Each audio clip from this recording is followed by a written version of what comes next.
So once Sartre has established being in itself through the ontological proof, he sets out to characterize being in itself. So he comes to three conclusions about how to characterize being in itself. And these conclusions might sound kind of uninformative, but we'll go through each one of them and see what he means by them. So Sartre says, being is in itself, being is what it is, and being in itself is. So if that didn't sound like anything informative to you, well, you wouldn't be alone. You'd be in rather good company. So let's go through each one of these points and see what Sartre has in mind here.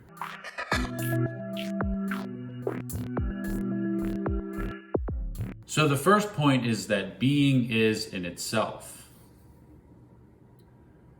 What does he mean by that? Well, first of all, he means being is uncreated. So he has an argument for why he thinks that to say being is created doesn't make any sense, or at the very least, to say being is created is rather uninformative and does nothing to actually explain the nature of being. So there's two options. If we want to say being is created, either being is created out of nothing, or being is created out of more being. Now, it might be that being was created ex nihilo, meaning from nothing. Say God created the being of the world out of nothing. Well, then what is God's relation to being? Either God is still in relation to being, in which case what we ultimately have here is God, the absolute subject, as the ground of being. But then we have subjectivity rather than objective being. But if God creates the world and then that he's separate from it, so God over here, world over here,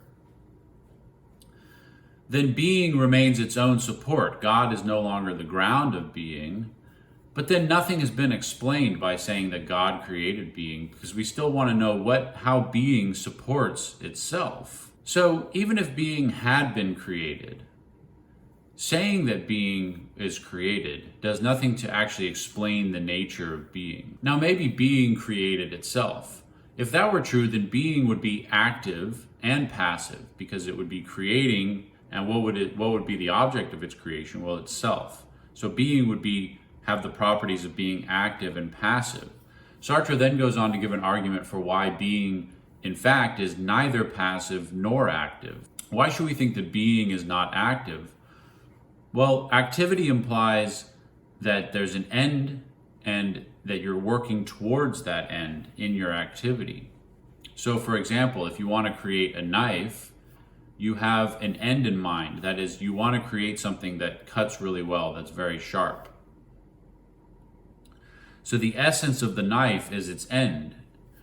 But if that's true, then the essence of being comes before its existence. So in some sense, being was around before being created it. But that doesn't make any sense. So being cannot pre-exist itself in any way. The idea of a knife can pre-exist the knife because there's a creator there who has the idea in mind. But we've already seen that the idea of a creator doesn't make any sense in the case of being. So being isn't active, neither is it passive, because passivity implies that something is there to be acted upon. But then again, we have the situation in which being pre-exists itself, and that just doesn't make any sense in the case of being, because what would exist before being? Well, that would just have to be more being. So if we give being in itself the attribute either of passivity or activity, we end up giving it a circular definition. We presuppose exactly what it is we were trying to explain.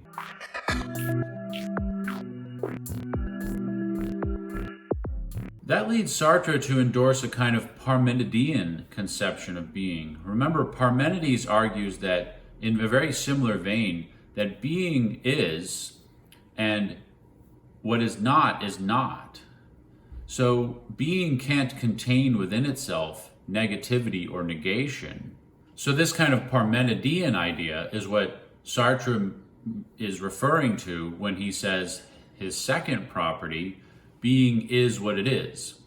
Being is absolutely self-identical. It follows the law of A equals A, which is the law of self-identity. Now, traditionally, this is considered a logical law. It has to do with how we can think about things and what makes sense in the realm of judgment and belief and so on.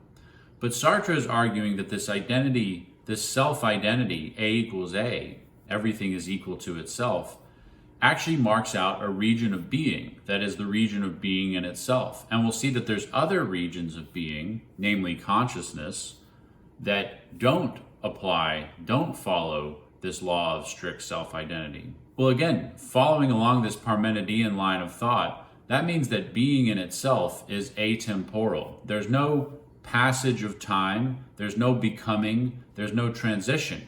Because in order for there to be becoming or transition or change, there has to be something that's not the case so that whatever's changing into that can become the case. For example, in order for me to change from being short to tall, I have to at one time be not tall and then change into being tall. Now remember, Aristotle solved this problem by saying there's different modes of being, and one of the beings stays the same, that is the primary substance, while it takes on different qualities.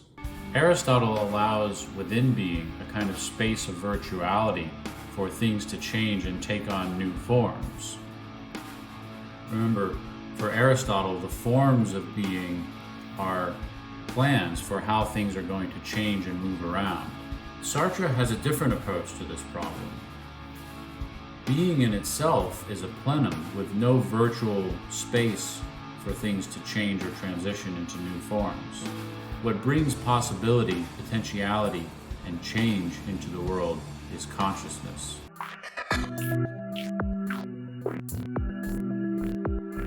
The third and final attribute that Sartre finds for being in itself is that being in itself is. Primarily what he means by this is that the predicates of necessity and possibility do not apply to being in itself. In particular, Sartre will argue that possibility is a feature of consciousness and not a feature of being in itself. It's our consciousness that projects possibilities onto the world. They aren't inherently part of being in itself. So he says, being in itself is never either possible or impossible. It is. Uncreated, without reason for being, without any connection with another being. Being in itself is de trop for eternity.